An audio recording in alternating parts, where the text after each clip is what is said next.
فرزند زہرا یہ حالات برے ہیں. کاشانۂ بصیرت ایک ایسا مکمل یوٹیوب چینل جس پر محروم بصارت کے لیے بالخصوص اور تمام افراد کے لیے بالعموم سینکڑوں کی تعداد میں اسلامی کتب دستیاب ہیں. لہذا گزارش ہے کہ آپ اپنی ذمہ داری نبھاتے ہوئے کاشانۂ بصیرت کو سبسکرائب کرنے کے ساتھ ساتھ بیل آئیکن کو پریس کیجیے تاکہ آپ علم کے حصول کے ساتھ ساتھ مذہب اہل بیت کی اشاعت میں بھی اہم کردار ادا کرتے رہیں. کاشانۂ بصیرت. فرزند زہرا یہ حالات برے ہیں. بسم اللہ الرحمن الرحیم. السلام علیکم سامعین. کاشانۂ بصیرت کا یوٹیوب چینل میں سیمی زوار، اور جو کتاب ہم مل کر پڑھ رہے ہیں اس کا نام ہے کلام امیر المومنین علی علیہ السلام، شرح نہج البلاغہ جلد سوم، اور خطبہ نمبر 69 پڑھنے کے لیے ہم ریڈنگ کے پارٹ نمبر 11 میں اکٹھے ہوئے ہیں. پیج نمبر 131 پڑھنے کا آغاز کرتے ہیں. خطبہ 69 لکھا ہے کہ اپنے بعض اصحاب کو سرزنش کرتے ہوئے مولا نے فرمایا ہے یہ خطبہ. اور سب سے پہلے یہاں خطبہ ایک نگاہ میں ہے، وہ یوں ہے کہ دوسرے خطبوں کی طرح یہ خطبہ بھی نہایت غمناک ہے کہ حضرت امام علی علیہ السلام نے امیر شام کی افواج کی جرأت و جسارت اور شامیوں کی قتل و غارت پر اپنی فوج کی بے رخی و بے بسی اور لا تعلقی کا مشاہدہ کرنے کے بعد یہ خطبہ ارشاد فرمایا ہے. اس خطبے میں کوفیوں اور عراقی افواج میں سے بعض دستوں کو کمزوری و سستی اور آرام طلبی پر سخت الفاظ میں سرزنش کی ہے، اور حضرت علیہ السلام نے دشمن کے مقابلے میں ان کی کارکردگی پر نا امیدی کا اظہار کرتے ہوئے ان کو شامی ستمگر فوج کے مقابلے میں غیرت کے ساتھ جنگ کرنے کے لیے فرمایا ہے. اور اب آئیے میں آپ کو بتاتی چلوں کہ خطبہ جو ہے وہ کہاں عربی میں کہاں سے کہاں تک اس کے الفاظ ہیں. یہ شروع ہو رہا ہے کم اداریکم، کاف میم الف دال الف رے، یہ کاف میم ہے کہ کم اداریکم سے شروع ہوتا ہے اور ختم ہوتا ہے لکم الحق، یہاں پر یہ ختم ہو رہا ہے. اور اب ہم پڑھنے جا رہے ہیں مولا کے اس خطبے کے الفاظ، یعنی کہ اردو میں سمجھنے کے لیے. لکھا ہے انورٹڈ کاما، کب تک میں تمہارے ساتھ وہ نرمی کا برتاؤ کروں جو بیمار اونٹ کے ساتھ کیا جاتا ہے جس کا کوہان اندر سے کھوکھلا ہو گیا ہو، یا اس بوسیدہ کپڑے کے ساتھ کیا جاتا ہے جسے ایک طرف سے سیا جائے تو وہ دوسری طرف سے پھٹ جاتا ہے. جب بھی شام کا کوئی دستہ تمہارے کسی دستے کے سامنے آتا ہے تو تم میں سے ہر ایک شخص اپنے گھر کا دروازہ بند کر لیتا ہے اور اس طرح چھپ جاتا ہے جیسے سوراخ میں گوہ، گاف واہے، یا بھٹ میں بجو. اور خدا کی قسم ذلیل وہی ہوگا کہ جس کے تم جیسے مددگار ہوں گے اور جو تمہارے ذریعے تیر اندازی کرے گا، گویا وہ سوفار شکستہ اور ٹوٹی ہوئی نوک والے تیر سے نشانہ لگائے گا. خدا کی قسم تم صحن خانہ میں بہت دکھائی دیتے ہو اور پرچم لشکر کے زیر سایہ بہت کم نظر آتے ہو. میں تمہاری اصلاح کا طریقہ جانتا ہوں اور تمہیں سیدھا کر سکتا ہوں، لیکن کیا کروں، اپنے دین کو برباد کر کے تمہاری اصلاح نہیں کرنا چاہتا. خدا تمہارے چہروں کو ذلیل کرے اور تمہارے نصیب کو بد نصیب کرے. تم حق کو اس طرح نہیں پہچانتے ہو جس طرح باطل کی معرفت رکھتے ہو، اور باطل کو اس طرح باطل نہیں قرار دیتے ہو جس طرح حق کو غلط ٹھہراتے ہو. انورٹڈ کاما کلوز ہوا یہاں پہ مولا کے خطبے کے الفاظ. اور اب ہم پڑھنے جا رہے ہیں شرح و تفسیر. سب سے پہلے یہاں پہ ہیڈنگ ہے سست و کمزور دوستوں سے سخت شکایتیں، یہ ہیڈنگ ہے. لکھا ہے اس خطبے کی گفتگو سے یہ اچھی طرح سمجھا جا سکتا ہے کہ امام علیہ السلام ایک رہبر و پیشوا اور فوجی سربراہ ہونے کی حیثیت سے اپنی فوج کے سپاہیوں کی مسلسل نافرمانیوں سے سخت رنجیدہ تھے، اور فوج کا یہ حال دیکھ کر دشمن روز بروز دلیر ہوتے جاتے تھے. اس بنا پر اپنی فوج اور اس گروہ کو ملامت اور سرزنش کرتے ہیں تاکہ یہ غیرت کریں اور ہوش میں آ جائیں، اور اس سے پہلے کہ ان پر واپسی کا راستہ بند ہو جائے اور دشمنوں کے آمنے سامنے ایک صف میں کھڑے ہو جائیں اور انہیں اپنے سامنے دو زانو ہونے پر مجبور کر دیں. پھر لکھا ہے کہ اس خطبے کی تعبیرات سے نشاندہی ہوتی ہے کہ بعض ناسمجھ اور کم عقل ناقدین کی فہم کے برعکس امام علیہ السلام اس سست اور بد نظم گروہ کو بہت پیار اور محبت سے رہنمائی کرتے رہے تھے، اور جب نیکی کرتے کرتے آپ علیہ السلام تھک گئے تو پھر مولا نے فرمایا کہ کب تک میں تمہارے ساتھ ایسی نرمی اور رعایت کرتا رہوں گا جیسے کہ ان اونٹوں سے کی جاتی ہے کہ جن کی پیٹھ زخمی ہو گئی ہو، یا ان پھٹے پرانے کپڑوں کی طرح کہ جنہیں ایک طرف سے سیا جائے تو وہ دوسری طرف سے پھٹ جاتے ہیں۔ مذکورہ تشبیہات ایسی ظریف و باریک اور پرمانی ہیں جنہیں امام علیہ السلام نے کوفے اور عراق کے لوگوں کے بارے میں بیان فرمایا ہے۔ تاریخ شاہد ہے کہ صفین کی جنگ میں امام علیہ السلام کی فوج کے سپاہیوں کی نادانی اور حد سے زیادہ سستی و کمزوری دکھانے کی وجہ سے ان کی اجتماعی طاقت ختم ہو گئی اور جیتی ہوئی جنگ بھی وہ ہار گئے۔ یہ لوگ آرام پسند، کج فکر تھے اور اجتماعی مسائل حل کرنے کی صلاحیت سے محروم تھے، یا اگر رکھتے بھی تھے تو زحمت و مشکلات سے بچنے کے لیے چھوڑ دیتے تھے، اور عراق کی سرحدوں پر لشکر شام کی اچانک لوٹ مار اور ایک کے بعد ایک حملے اور عراق کی سرزمین میں اندر تک گھس آنے پر بھی یہ لوگ نہیں جاگے، اور اگر انہیں بڑی مصیبت کا سامنا تھا پھر بھی آگاہ نہیں ہوئے، اور اگر کسی گروہ نے احساس کیا بھی تو بے اعتنائی برتی اور خاموشی اختیار کر لی۔ امام علیہ السلام نے پہلے ان لوگوں کو سامان لادنے والے تازہ اونٹ سے تشبیہ دی ہے کہ جس کی وجہ سے اس کی پیٹھ زخمی ہوئی ہو۔ سب جانتے ہیں کہ اونٹ جب کام کرنا شروع کر دیتا ہے تو اس کی یہی حالت ہوتی ہے، اسے یہ تکلیف سہنی پڑتی ہے تاکہ اس کے اعضاء، ہاتھ پاؤں اور پیٹھ طاقتور اور مضبوط ہو جائیں۔ دوسری مرتبہ کوفے اور عراق کے لوگوں کو پھٹے پرانے کپڑوں سے تشبیہ دی ہے جو معمولی جھٹکے سے پھٹ جاتے ہیں، اور جب بھی انہیں ایک طرف سے سیا جاتا ہے تو دوسری طرف سے وہ پھٹنا شروع ہو جاتے ہیں۔ جی ہاں، ان لوگوں کی آرام پسندی، کمزور عقیدہ، نامناسب افکار اور جان بچانے کی وجہ سے ان میں مقابلے کی طاقت اور ہمت و جرأت ختم ہو گئی تھی، جبکہ خداوند متعال کی جانب سے رہبر و سردار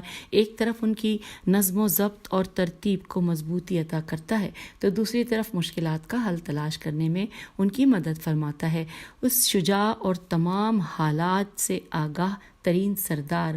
سردار و رہبر الہی کے لیے کتنا سخت اور تکلیف دہ ہے کہ آپ علیہ السلام کا واسطہ ایسے پست و حقیر گروہ سے پڑا تھا جن کی وجہ سے آپ علیہ السلام ہمیشہ خون کے آنسو روتے اور اذیت و تکلیف میں رہتے تھے۔ تیر خطا جاتے اور سارے منصوبے ان کی وجہ سے ناکام ہو جاتے تھے۔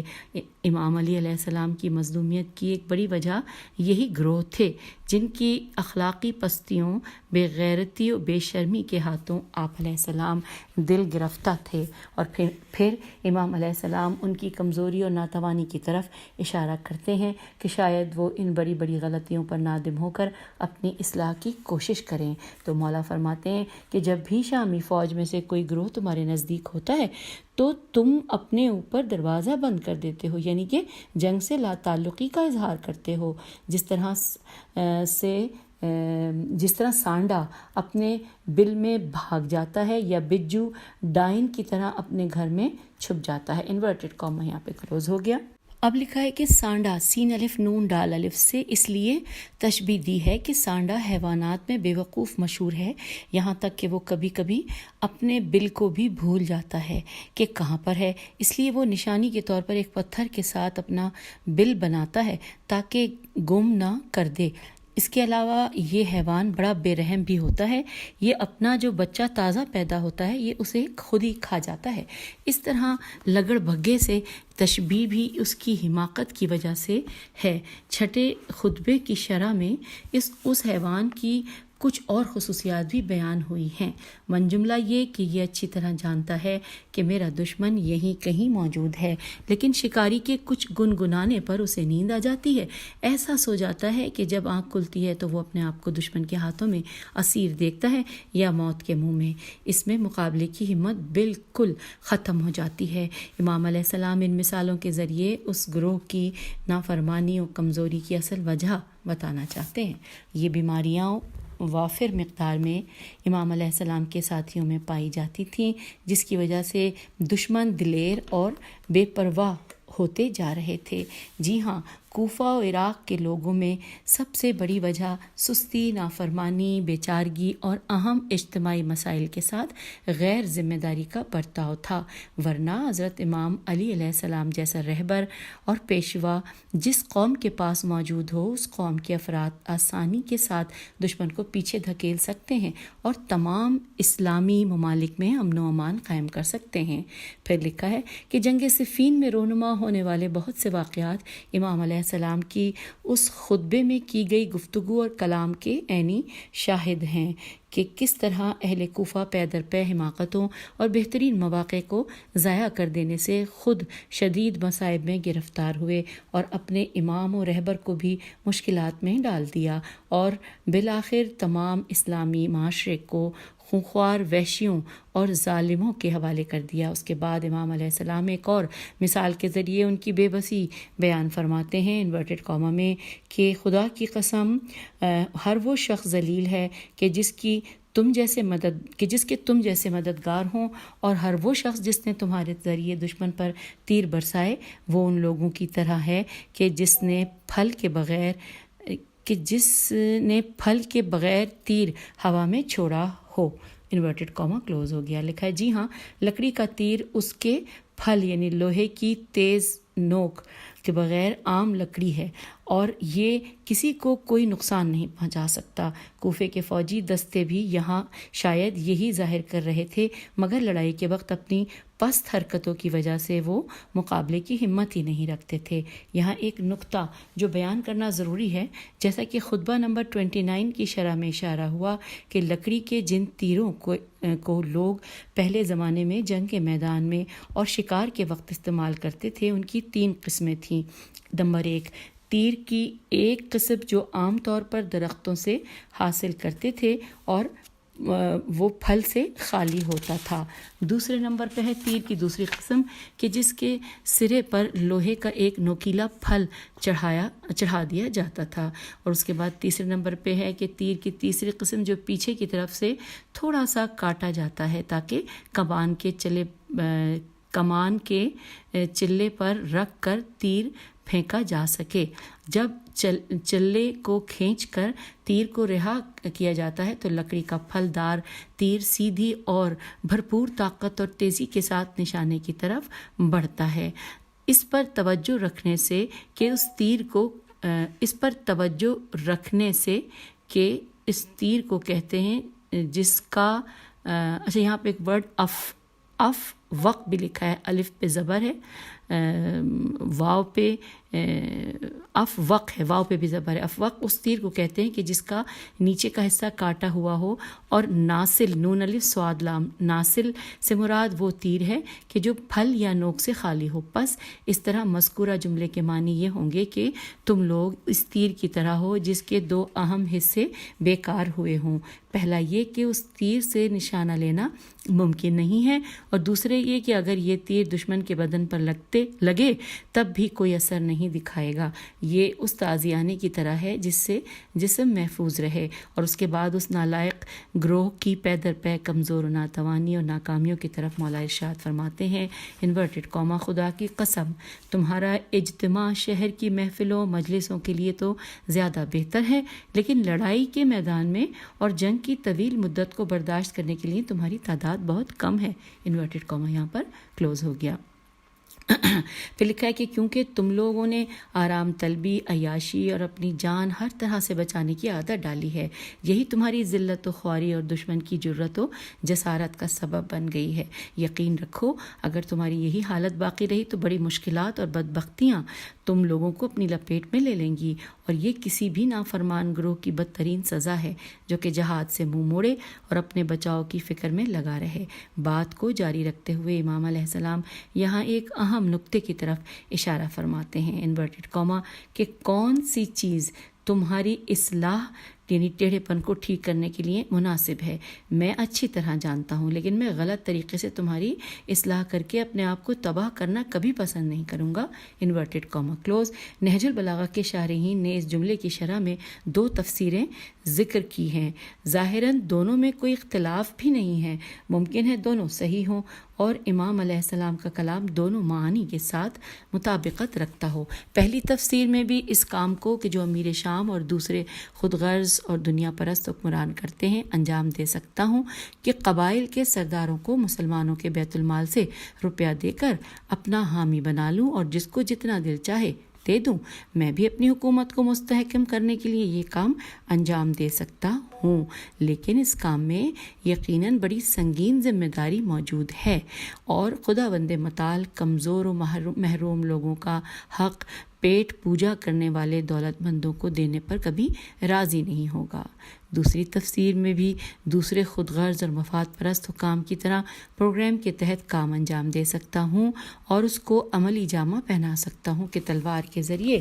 تم میں سے جو لوگ میدان جہاد میں نہیں جاتے اور ہماری نافرمانی کرتے ہوں ان کی میں گردنیں اڑا دوں۔ پھر نیکسٹ پیراگراف میں لکھا ہے کہ کتاب الغارات، الف لام غین الف رے الف تے، کتاب الغارات کی ایک حدیث میں آیا ہے کہ ایک دن حضرت امام علی علیہ السلام نے کوفے کے لوگوں کو مخاطب کر کے یہ فرمایا، انورٹڈ کاما میں، کہ اے کوفے کے رہنے والوں، خدا کی قسم میں نے ایک چھوٹا سا تازیانہ تم میں سے بے وقوف اور احمق افراد کی نصیحت کے لیے تیار کیا اور ان پر مارا لیکن تم پر اس کا کوئی اثر ہی نہیں ہوا۔ پھر میں نے اللہ کی حدیں تعزیرات جاری کرنے کے لیے ایک اور کوڑا تمہارے لیے تیار کیا، مگر وہ بھی تمہیں تمہاری غلطیوں سے بچا نہ سکا۔ اب صرف ایک چیز رہ گئی ہے اور وہ ہے میری تلوار، لیکن میں یہ بالکل پسند نہیں کرتا کہ تمہیں ٹھیک کرنے کے لیے دوسروں کا خون بہاؤں۔ انورٹڈ کاما کلوز ہو گیا۔ حوالہ ہے کتاب الغارات، جلد نمبر 1 صفحہ نمبر 27۔ پھر لکھا ہے حدیث کے آخری جملوں سے یہ بات اچھی طرح واضح ہو جاتی ہے کہ جس چیز کی طرف حضرت امام علی علیہ السلام اشارہ فرمانا چاہتے ہیں وہ چیز وہی ہے جو حجاج بن یوسف کی زندگی کے تاریخی سیاہ کارناموں میں لکھا گیا ہے۔ کہا جاتا ہے کہ خوارج میں سے ایک سردار محلب، میم 2 چشمی ہے، لام اور بے، محلب کی فوج نے بنی امیہ کے خلاف تحریک چلائی اور حکومت کو ختم کرنے کے لیے ان پر حملہ کیا تو حجاج ان کے مقابلے کے لیے اٹھ کھڑا ہوا اور کوفے میں اعلان کرا دیا کہ جو شخص بھی محلب اور ان کی فوج سے لڑنے نہیں جائے گا اس کا خون مباح، میم بے الف ہے، مباح، اور گردنوں پر ہماری تلوار ہوگی۔ اس طرح نہ بچوں پر رحم کیا گیا، نہ بوڑھوں اور نہ ہی بیماروں پر۔ تاریخی حقیقت ہے کہ خود غرض حاکموں نے ظلم و ستم کا یہ طریقہ حجاج سے پہلے اور بعد میں بھی اپنائے رکھا۔ امام علیہ السلام فرماتے ہیں کہ میں بھی یہ طریقہ اپنا سکتا ہوں، لیکن میں دنیاوی مقام و منصب کے تحفظ کی خاطر اپنے دین کو تباہ نہیں کر سکتا۔ اب یہاں پر ایک لکھا ہے سوال اور پھر ساتھ ہی اس کا جواب بھی ہم پڑھتے ہیں۔ سوال لکھا ہے کہ حکومت اسلامی میں دشمن کے مقابل میدان جہاد میں جا کر لڑنا کیا سب پر واجب نہیں ہے؟ اس سلسلے میں لوگوں کو جنگ پر مجبور کیوں نہیں کر سکتے؟ جواب ہے کہ ذکر شدہ نقطے سے یہ بات واضح ہو جاتی ہے کہ حکومت اسلامی کو حق ہے کہ وہ لوگوں کو جہاد جیسے اہم فریضے کے لیے مجبور کرے، لیکن اسلامی قانون کی روح سے اس قسم کی سختیاں لوگوں پر زیادتی شمار ہوتی ہیں، کبھی کبھی شرع کے خلاف شین رے عین شرع کے خلاف واقع ہوتی ہیں۔ اس کی مثال حجاج کے وہی ظلم و ستم والی داستان ہے، یعنی کہ گناہ گار اور بے گناہ دونوں کو ہی تلوار کی دھار پر رکھ کر موت کے گھاٹ اتارا جائے۔ اس کے علاوہ مخالفین کے مقابلے میں اس قسم کے شدید رد عمل قانون الہی اور اسلامی احکام کے نسبت دلوں میں بے دینی پیدا کرتے ہیں، کیونکہ لوگوں میں سے ہر کسی کو یہ طریقہ پسند نہیں ہے، اور کبھی اس قسم کی سختیاں ان کے مرتد ہونے اور اسلام و قرآن سے منہ موڑنے کا سبب بنتی ہیں۔ اسی لیے پیغمبر اکرم صلی اللہ علیہ وآلہ وسلم نے اس طریقے پر کبھی عمل نہیں فرمایا، اور دیگر خلفاء کے زمانے میں بھی لوگوں کو زور زبردستی سے جنگ کے میدان میں بھیجنے کی جرت کسی کو نہیں ہوئی۔ رسول خدا صلی اللہ علیہ وآلہ وسلم اور امیر المومنین علیہ السلام مسلمانوں کو کبھی شوق دلا کر اور کبھی سخت و سست کہہ کر جہاد میں میدان میں بھیجتے تھے۔ امام علیہ السلام اس گفتگو کے آخر میں انہیں سخت ملامت کرتے ہوئے فرماتے ہیں انورٹڈ کاما، خداوند متعال تمہاری صورتوں کو ذلت کی خاک پر رگڑ دے اور تمہارے نصیب خراب کرے۔ تم جس طرح باطل کو جانتے ہو اتنا حق کو پہچاننے سے قاصر ہو، اور جس طرح حق کو مٹانے پر تلے ہوئے ہو باطل کو مٹانے کی تم میں ہمت ہی نہیں ہے۔ یہاں پر انورٹڈ کاما کلوز ہو گیا۔ پھر لکھا ہے کہ حقیقت میں امام علیہ السلام کو کوفے اور عراقی افواج کو سرزنش کرنا ان کے اعمال کے نتیجے کے علاوہ کچھ نہیں۔ اگر کوئی جہاد سے منہ موڑے اور سستی اور کاہلی کا مظاہرہ کرے تو اس کی زندگی میں ذلت و رسوائی اور محرومیت کے سوا کوئی فائدہ نہیں ہے، اور اسی بات کو حق کی حمایت سے انحراف اور باطل کے خلاف نہ لڑنے کی ان کی نسبت جہالت و نادانی کو قرار دیا۔ اس لحاظ سے امام علیہ السلام کا فرمان حرف آخر ہے۔ اگلے پیراگراف میں لکھا ہے کہ یہ وہ بدبختی ہے کہ جس نے آج کے اکثر مسلمانوں کو بھی گرفتار کیا ہوا ہے۔ وہ لوگ دشمنوں کی باطل پرستی اور ان کے غلط اور غیر شرعی رسم و رواج سے اچھی طرح آگاہ ہیں، اس کے باوجود بہت ساری رسومات میں ان کی پیروی کرتے ہیں، جبکہ حق اور اس کے طرفداروں کو صحیح معنوں میں پہچاننے کی صلاحیت نہیں رکھتے۔ اس سے بدتر یہ کہ ان میں سے کچھ لوگوں نے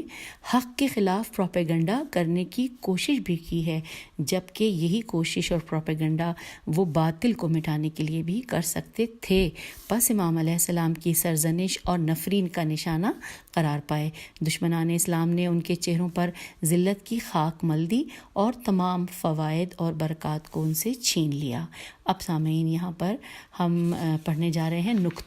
نقطہ جو لکھا ہے اس میں ہیڈنگ کتنی ہے؟ ایک ہی ہے۔ ہیڈنگ ہے اس قدر جھڑکنے اور ڈانٹنے کی وجہ، یہ ہیڈنگ ہے۔ آئیے اس کی تفصیلات جانتے ہیں۔ لکھا ہے کہ دوسرے خطبوں کی طرح اس خطبے میں بھی پھر یہ سوال اٹھتا ہے کہ امیر المومنین علی ابن ابی طالب علیہ السلام جیسے حاکم اور باریک بینی سے لوگوں کے ہر کام کی اصلاح و تدبیر کرنے والے بہترین مدبر کے ہوتے ہوئے کیوں لشکر والوں کو جھڑکنے اور ڈانٹنے کی ضرورت پڑتی تھی؟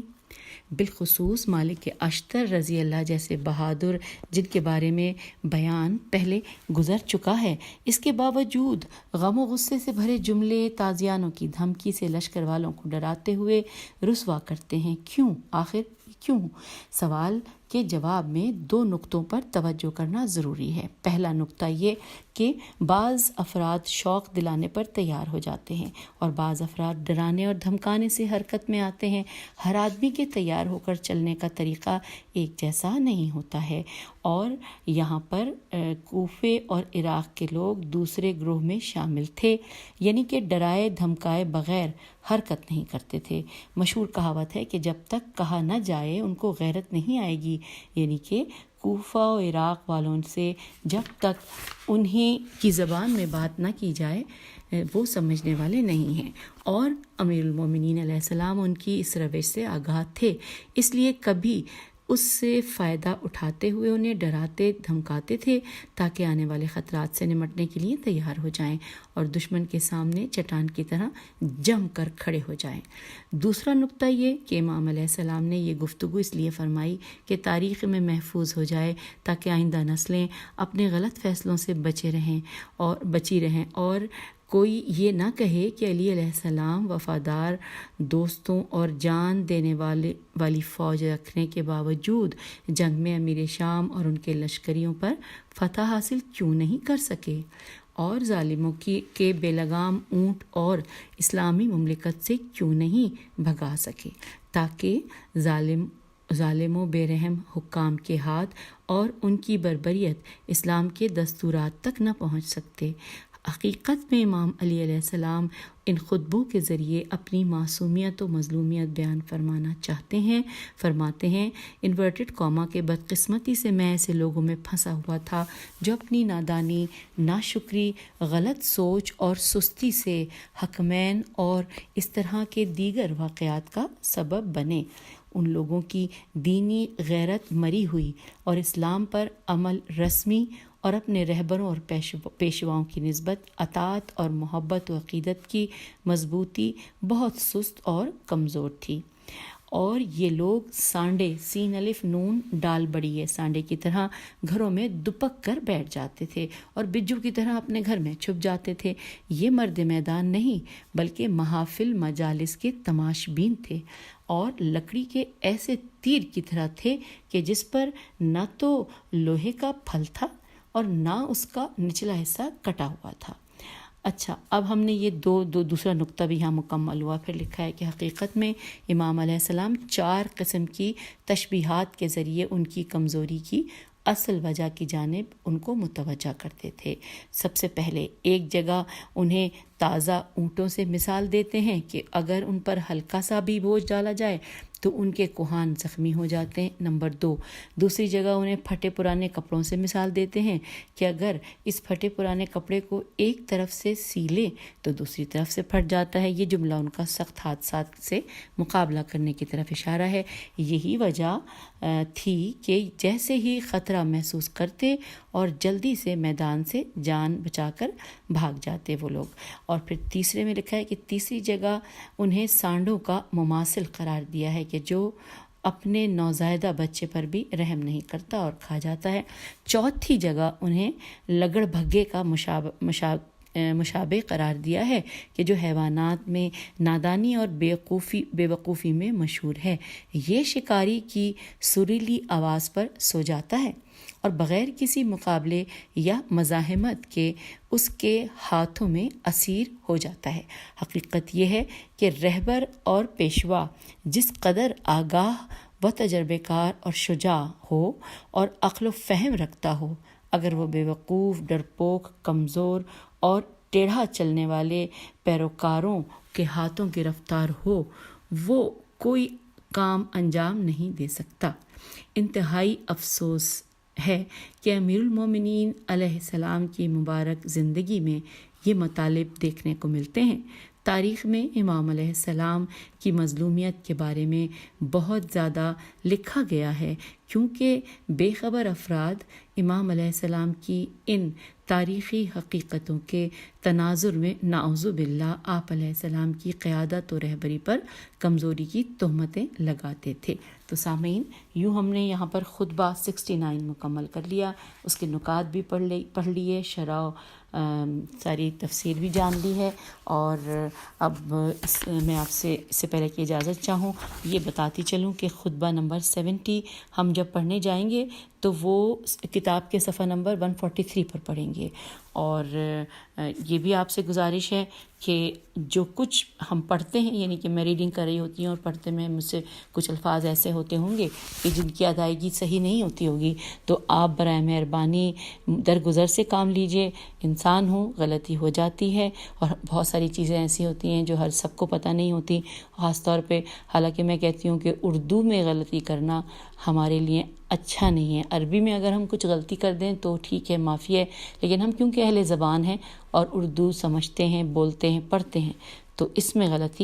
غلطی کی کوئی گنجائش نہیں ہے۔ لیکن یہ کہ پھر بھی میں آپ سے گزارش کروں گی کہ آپ لوگ درگزر فرمائیں۔ اپنی سے پوری کوشش کرتی رہوں گی کہ بہتر سے بہتر ریڈنگ کروں اور آپ کی سماعتوں کی نظر کروں۔ تو اجازت دیجیے، خدا حافظ، فی امان اللہ۔ ملتے ہیں اگلی ریڈنگ کے پارٹ میں